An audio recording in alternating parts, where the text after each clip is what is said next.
So thank you for sharing. I'm now gonna turn this over to my colleagues Katrina and Roderick for our second panel. And our second panel is Managing Difference in the Workplace.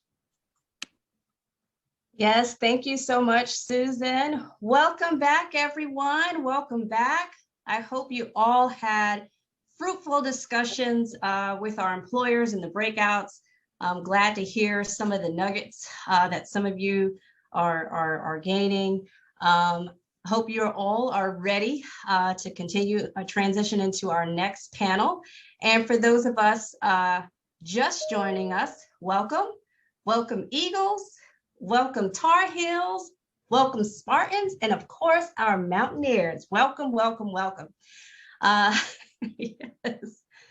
So this panel will focus on managing difference in the workplace. And so we will be continuing our discussion on diversity in the workplace with specific focus on bias and microaggression and how to navigate microaggression in the workplace. But before we dive into our panel discussion, I want to introduce our awesome panel. So panel, what I'll do is I'll just call on your names, and if you can share your name, your organization, your title, and just one thing that is keeping you lifted during COVID. So let's start with Ms. Kenesha Bennett from Enterprise. Good afternoon, all. I am Kenesha Bennett, and I am the Group Generalist Talent Development Manager for Enterprise Rent-A-Car here in North Carolina. I've been with Enterprise for 21 years and excited to get to spend the afternoon, a little bit of the afternoon with you. And what has kept me lifted during COVID? TikTok. Okay, so that's me. Thank you. Me too. Me too. All right. I'm going to go over to Mr. Derek Epps from E&J Gallo. Hello, everybody. My name is Derek Epps. I'm the Multicultural Marketing Manager for the E&J Gallo Winery. I'm based here in cold New York City. Today, very cold. I've been with the winery for actually 18 years. Started down in the Southeast, and I have roots down in the Carolinas. So hello, everybody in the Carolinas. And what has brought me through taking me through COVID over the past year, I can't believe it's been a year, is my children. I have a 5-year-old, a 3-year-old, and then my wife and I brought our 3rd child in to the fold during COVID. So I have a busy household. So never a dull moment with 3 kids, virtual learning, quarantining, social distancing in a small New York City apartment while trying to virtually work from home. That's right. That's right. Welcome, welcome. Let's go over to Danielle Pavlov from SAS. Sure. Hi, thanks for having me. I am Danielle Pavlov, and I lead diversity, equity, and inclusion at SAS. We are a data analytics company in Cary, North Carolina. So that's where I am right now, North Carolina, so represent. And what has kept me uplifted during COVID? Honestly, getting to work from home and spend time with my dog. It's kind of silly, but she's my baby. I don't have human children. So, you know, just getting that time with her has been fun. And I think Derek might appreciate this, but I would say, you know, wine has also helped me get through COVID in full transparency. So yeah, those are probably my 2 things. I'm sure for some of our students that are 21 and over, of course. Let's go to Francisca Veloso from PRA Health Sciences. Correct. Hello, everyone. I'm Francisca, and I work for PRA. Normally, when I say what we do, I spend a long time explaining. But now, if I tell you all that we work in clinical trials, what we do is the vaccinations, and actually our clients are all these vaccinations that they are around. I don't need to spend so long in explaining what we do. So finally we got there, but I'm not a scientific. I'm a senior HR director, and I have responsibility for the whole Europe region. And why I'm here, you wonder if I'm in Europe. So I'm based in London, but I'm Spanish. So I'm an immigrant as well. I have been living in the UK for over 20 years, and I've managed still to keep my 2 nationalities very proudly. So I'm proud of that. And I think it was the lady from JP Morgan that she was told many times how, you know, she told me the hands and she's the way it is. I have been told many times, and sometimes I'm too Spanish, which, hey, that's what I am. Hello. That's not new to me. So I'm very proud, and that's what I'm very proud to keep my accent as well, because that's part of me. So that's what keeps me going, my identity, especially living abroad, and the fact that I have a daughter just going to the university. So I make sure we keep talking Spanish at home and dancing, which is I do online via Zoom. Awesome, awesome. Welcome, welcome. And last but certainly not least, Miss Shay Warren from Dell. Hello, everybody, and happy Thursday. I'm going to first apologize because I'm in Texas and I'm in a hotel with my family that I have asked to exit because we have no power and no water. So we're at a hotel right now. So I'm going to apologize because you may hear other sounds, but I wanted to make sure I came here nonetheless. And I have a connection to my North Carolina Central University students. I'm a fellow Eagle, and I'm very excited to be here to represent Dell. I've been at Dell for 15 years here in Texas. I am the North America Change Management Program Manager for HR.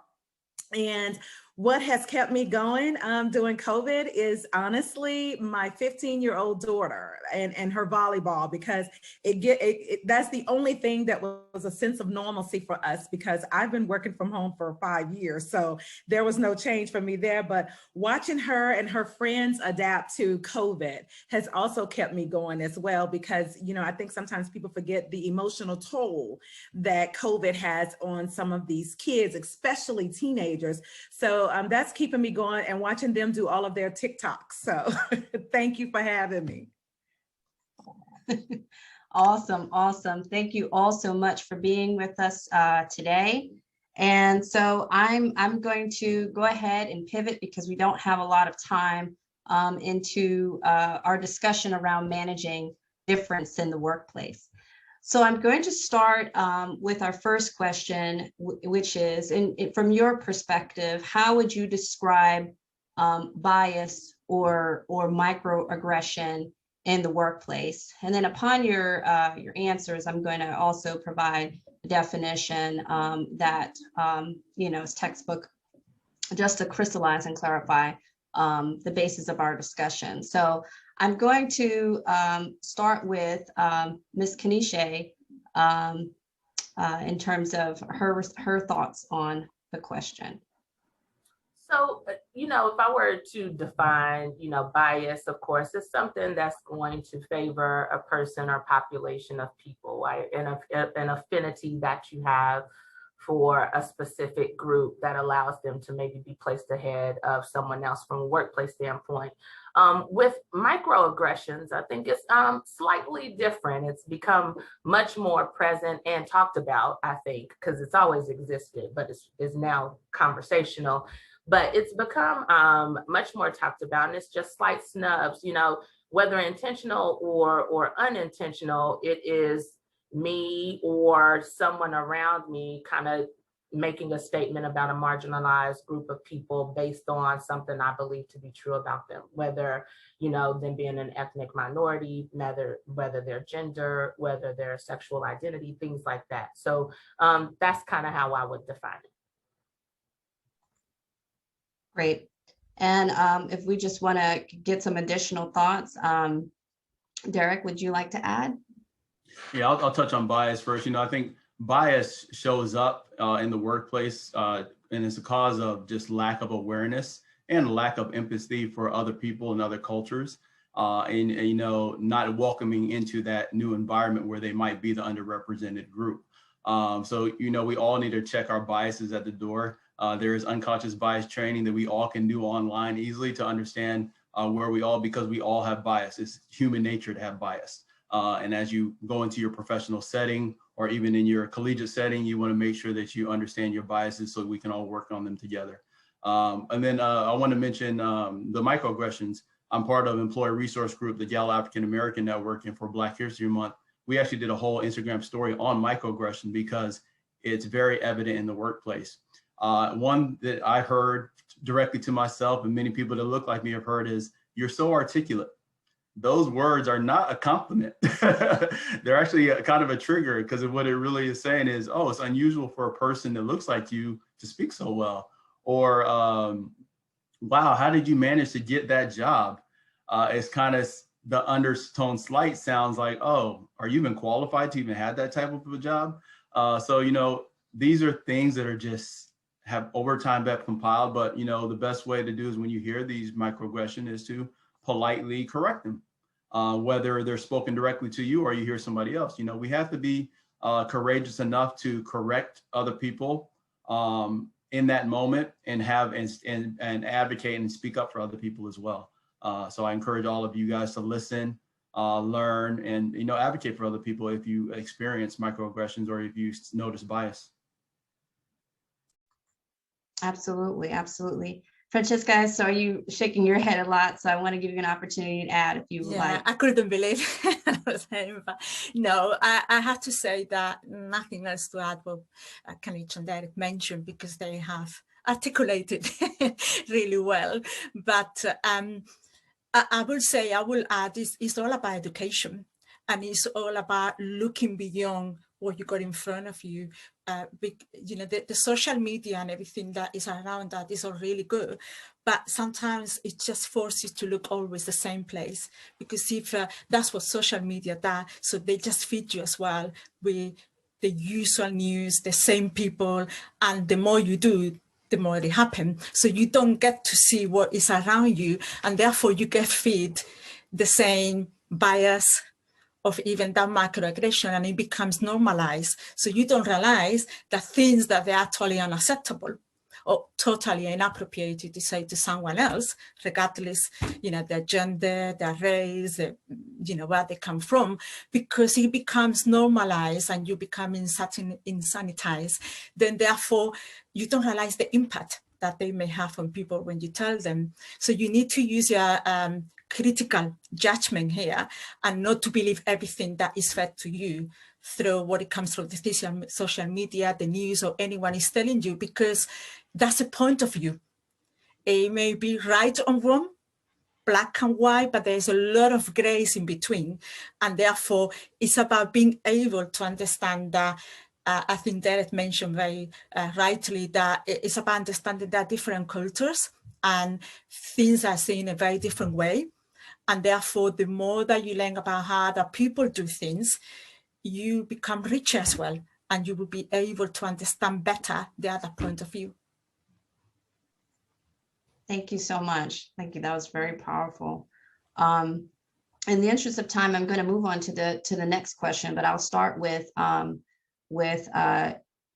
Danielle and Shay. But before I do, for our students and for our audience today, I want to make sure that I just give the standard definition of what a microaggression is. It is a statement, action, or incident regarded as an instance of indirect, subtle, or unintentional discrimination against a marginalized group, such as a racial, ethnic minority. But I want to also frame that in something that my colleague hit me to, is that microaggression is really more about the impact than the action. So if it makes you feel a certain way, that's where the focus needs to be. So I'm going to move on to my next question. Danielle, can you describe an experience where you may have encountered bias or microaggression, and how did you handle it?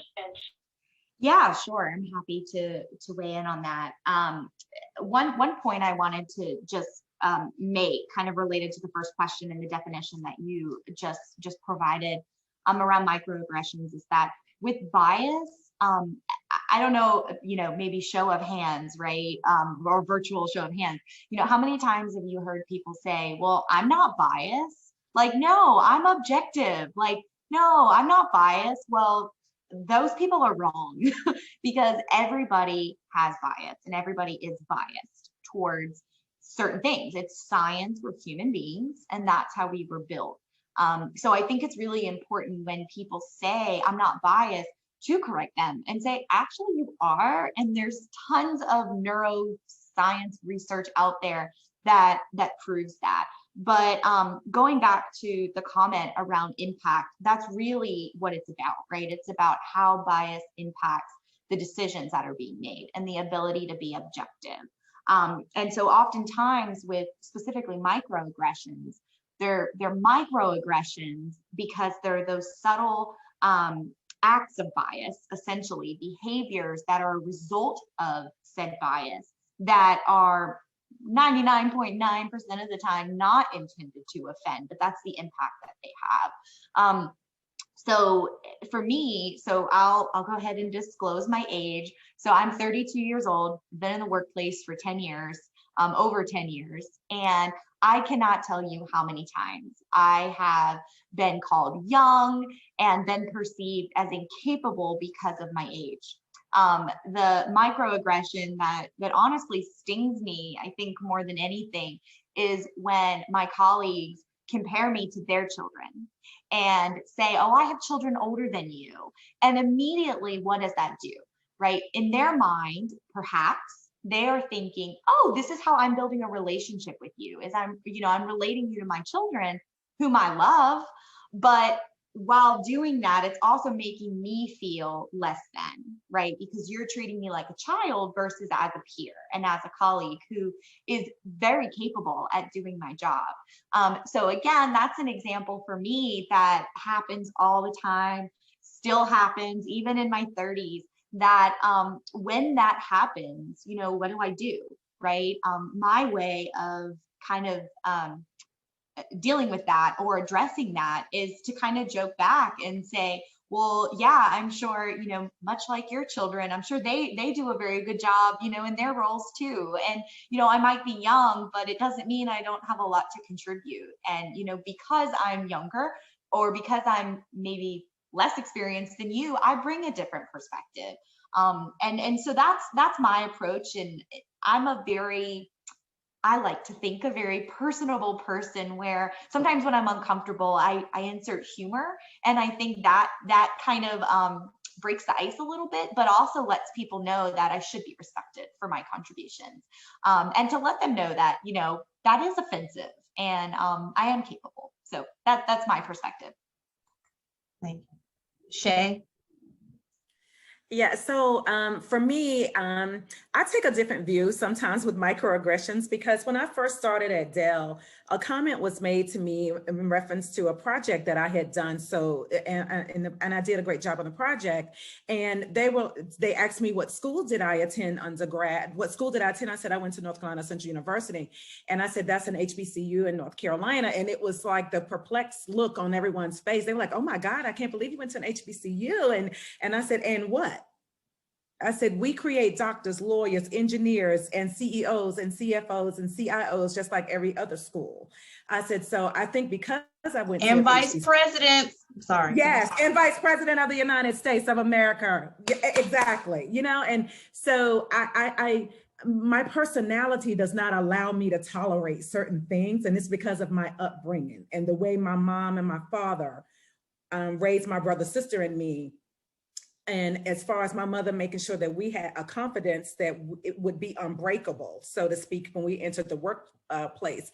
So for me, I nicely corrected two executives who made that comment. And then at that point, I educated them on HBCUs. So I'm like, no, I'm not smart for other than for a human being. I'm smart for a human being.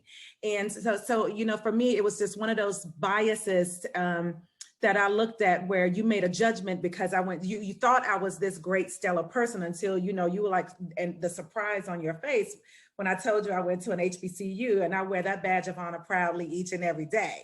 And I look at microaggressions and, where some people may feel that microaggressions are not, are mostly, things that are unintentional. Some of them are intentional, and we have to be cognizant of that.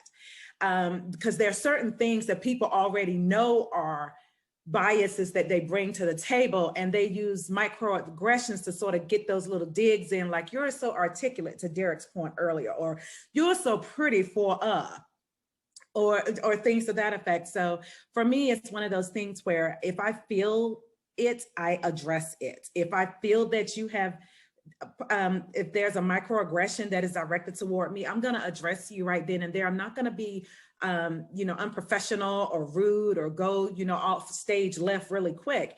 I'm just going to educate you on the fact that what you just said and how that impacted me. But in turn, I always make sure that I'm cognizant of how I treat people and the words that I use, because on the flip side of that, sometimes when you have a microaggression that is targeted at you, you forget sometimes that you might be guilty. And it could be something like, oh my goodness, I can't believe you went to Harvard, or something to that effect. So microaggressions can take many forms, while some may not be deliberate, because we have to acknowledge that there are people sometimes who actually deliberately do them. And it's just, to me, the more we can address it and have a conversation versus accusations, and we can have a real conversation, I think it just makes all of us better.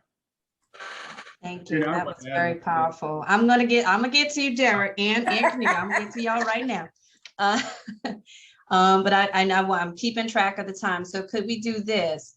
I want you to also respond to experiences that you may have encountered, but also in the spirit of what the outcome of this panel, and educating our students in how to manage difference, right? So what advice, and we've already kind of been getting that, but what advice would you give to our students in terms of how to navigate that bias and microaggressions? And feel free to connect a story or a personal example in terms of illustrating that point to our students.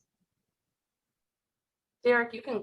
Oh, so me. Oh, okay. I wanted to first. I would take it a different direction. I celebrate the cultural diversity that's here on this call, whether it's different language, an accent. We have to celebrate our cultural identity. Francisca, you said your accent. That's the most powerful thing. We need diversity of thought. We need diversity of voices within these organizations. So I encourage each of you, as you're exploring employers or organizations you want to work with, dive deeper into how they celebrate cultural diversity beyond what their DEI statement is on their website. Look at some of the partnerships that they do, whether they have employee resource groups. Make sure that you're walking into an environment where your authentic self is going to be celebrated and appreciated and welcome. So you're not walking into this storm of microaggressions and biases and so on. You have the ability to do that because they want you. You are the diverse talent. We're in a unique moment in society and culture and history where diversity, equity, and inclusion needs to be the highest priority for all organizations across the board. So understand that if you represent that diversity, you are the prize, and make sure that you're going with just that confidence to know that your diverse background and everything that you bring to the table can help that organization. And I think COVID has helped us with that, right? Yes. Because when we think about it, and I'm sorry, but I just want to say, because Derek hit on something with me that's so big right now. COVID forced everybody to look at the social injustices that were going on. And because of that, so many companies and organizations have taken the lead on changing the culture within their company. And that has been a good thing. That, to me, as bad as COVID is, because we know we're still dealing with it, it did bring out something good where more conversations are being held, more training is being done, more sensitivity is being allowed. And when Derek said, bring your authentic self, your authenticity now is being much more appreciated. So I think, I look at it, if COVID weren't here, then what? But I look at it also, COVID was here, it's here. And because of that, we are able to have some fruitful conversations, and we can see real change happening, not just within our organizations, but across the world. So I think that's something we can revel in as people, that it is allowing us to be more sympathetic and recognizing and appreciating all of the diversity that each and every one of us brings to the table. Well said. Kanisha, did you want to add something? Yeah, the only thing that I will add, I think, when it comes to how we move forward, have I experienced it? Yes, and the two that come most recent to mind. I've been natural a long time, so there are lots of hair questions. Okay, there's lots of can I touch your hair? No, you can't. Okay, it's my crown. You sure cannot. So, but having conversations around that. But over the past year, Shay talked about COVID. I will talk about Enterprise's pure transparency around senseless murders and harm to those Black people over time. And so, what we have done and what I've had to say more of is, the answers to, I can't understand how it happens. I don't see color. Here's the unfortunate. If you don't, then you don't see me. And, what I think happens in that space is that historically, when we've said that, we move past it and we won't address it. And I think Shay and Derek both have kind of talked about it. Relationship matters, right? And comfortability comes about when I have a relationship established and I can go have a conversation with that person that says, you know what, let me talk to you why that statement is not appropriate and why that statement can be seen as hurtful or harmful to others similar to myself, right?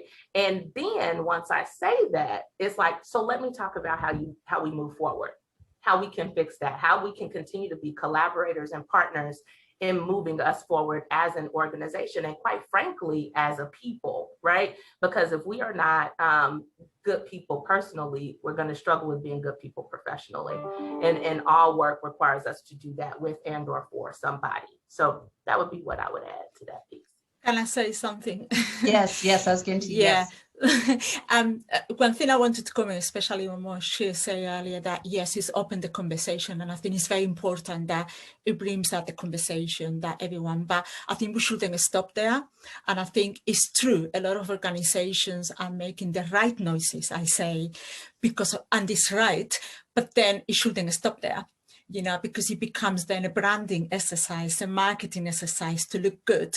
But then what is going to happen in a year's time? Are we going to having the same conversation? So I think this has to be a sustainable change and movement, and not only because we could spend hours of talking. I talk a lot, so I could do that for sure. But we need to have as well the action. And I think, the comment I made earlier about education, and I know it sounds a little bit redundant because in the environment we are, but that's essential. You are the future.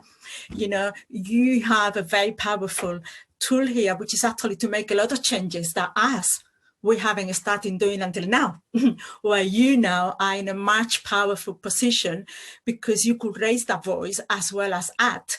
And as I say, and some of them, some example, I just simply say when I say that I just simply don't like how you talk to me, or I just simply stop that email. Just let's stop that email and come and talk to me as a human being, because it goes back to your comment as well, Kanish, about the human element there. And I think, when we forget that we're talking about human is when the people go sometimes into microaggressions or any other sort of, unacceptable behaviors. I think Derek mentioned it earlier about unconscious bias, and that's kind of where that stems from as well. So we just have a few minutes, I think, or two or 3 minutes before we go into our breakout. So I just want to close with each of you sharing one thing that you're most proud of in terms of your company culture. We've talked about bias and microaggression, and we've had some really powerful statements and some really great advice for students on how to start to navigate that. But what is one thing that your organization is doing that you're most proud of? And we can kind of share that really quickly. That would be great. So let's start with Danielle. Sure. Yeah, I'll try and keep this quick. So related to the conversation that we just had, and I'm trying to look at my screen. I can't remember. I know we talked a little bit about, it might have been Shay, I think you moved on my screen, talking about the racial injustice, and having the conversation with COVID.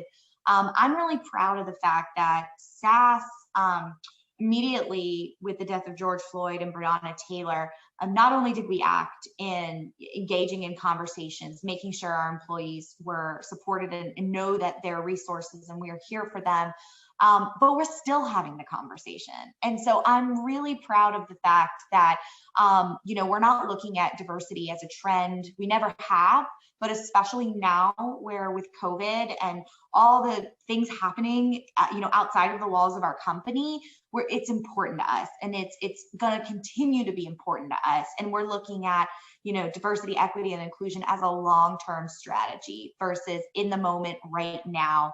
And there's lots of ways we're doing that, but in the essence of time, I'm just really proud that, our company is really committed to progress. And, sometimes it's uncomfortable, being transparent about where we're deficient is uncomfortable, but we're committed to the solution. Awesome. Kanisha, and then we'll go to Derek.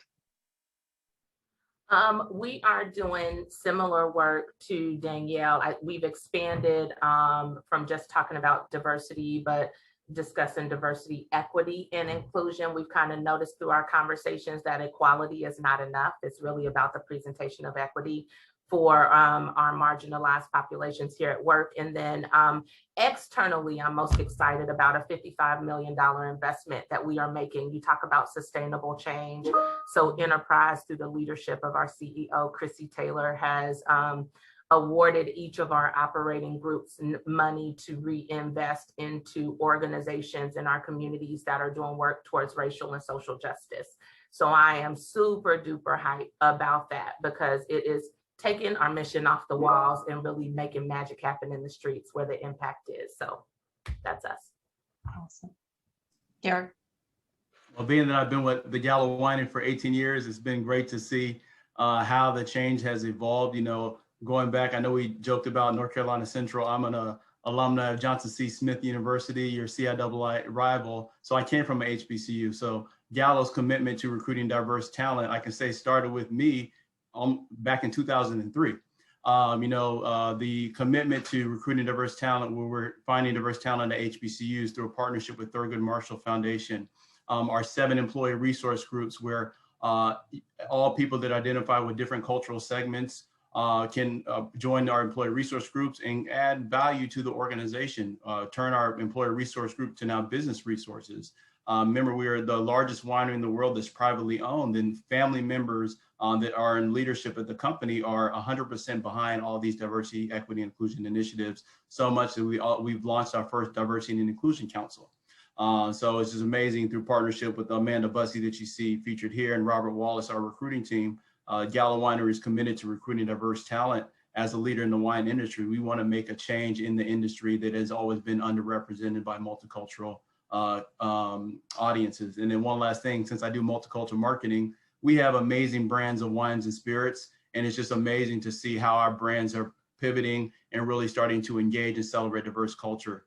I'm pretty sure if you're 21 or older, you've had a wine called Barefoot Wine, the largest wine brand in the world. And there's a powerful campaign called We Stand For Her that celebrates all aspects of Black women and their identity. So it's taking our role as marketers and creators of consumer brands and making sure we're speaking and engaging all people. Awesome. And let's go to Francisca, and then we'll end with Shay. Sorry, I was on mute. Well, I would say that for us, we are over 20,000 employees globally. That's the reason as well we're here. So I'm the global lead for diversity and inclusion. And we only started doing this, getting the D&I committee last November as a result of, the social justice movement. So I think I'm proud that the company say, hey, we haven't done enough here, and it's time for us to do something about this. So I think that's the best thing, to be honest and transparent with employees, saying, yeah, we are in a journey, we've got a lot of work to do, but let's start somewhere and at least be honest about that. And I think that's a good way to start. And yes, we've got a lot to do, but at least that's there. And I think I'm proud of that, especially because we got, a very diverse organization. Actually, we probably got more women than men, fun enough. And also as well, culturally, we've got so many countries and so many cultures that I think that's a great advantage that we have as an organization, that we could, make the most of that. Okay, and I was told I'm over. So Shay, if we can make it really quick so we can go into our I work for breakout. Dell, so I can adjust. So for us at Dell, what I like is that we stopped talking about it and started being about it. It's one of those things, it's a top-down approach. Michael Dell has stepped in. And to show you how serious it was a mandate that all leaders had to take this training called MARK, Many Advocating for Real Change, diversity training that I helped lead because we wanted to make sure every leader globally, you didn't have to be in North America, did that. And I like the fact that we're done with just the words. It's now about the actions. It's now about accountability. It's now about we recruit at 13 HBCUs and Dell is putting action and money behind this commitment. And that's why I'm on this call today as part of Dell's commitment, but also my commitment to my alma mater and also to myself to give back and bring up those behind me, because that's the only way we can all advance and grow. So what I'm proud about that. I'm proud about the emergence of our ERGs, and to Derek's point, there are more business resources now because we have over 140,000 team members globally. And we really leverage our employee resource groups to help us recruit and to help us with strategy planning. So it's not just they're part of our strategy when we create strategies at the beginning of each fiscal year. So I just really like the fact that if your company doesn't have a top-down approach, meaning if your CEO can't stand behind it, nobody else is going to support it. And because we have Michael Dell and all of his leadership team supporting it, Dell honestly is just making it happen. Awesome. Thank you so much, panelists. We're going to move into our breakout sessions. Sue, I'm going to pass it over to you to allow our audience to transition into our breakouts so that they can continue to have the discussion and network for opportunities. So thank you so much. Great. That was awesome. I lost track of time too, because I was taking notes and putting some of them in the chat boxes. So much wisdom and truth shared. Thank you, each of you. So now we have breakout rooms and everyone should see those. If you can't see those, go to the bottom. You will either see 3 dots or a breakout room piece, and you will have a choice to go. And I see people are already jumping in rooms. So go ahead and jump in a room. If for some reason you do not see the breakout rooms, you may not have the most current version of Zoom. So just stay here and I'll give everyone a few minutes to transition, and anyone who's left can let me know where they want to go and I'll try to get you to the right place. If you're in a room for 10 or 15 minutes and you want to hop into another one, you certainly are free to do that. So again, thank you, panelists. That was just really amazing and wonderful. So thank you very much.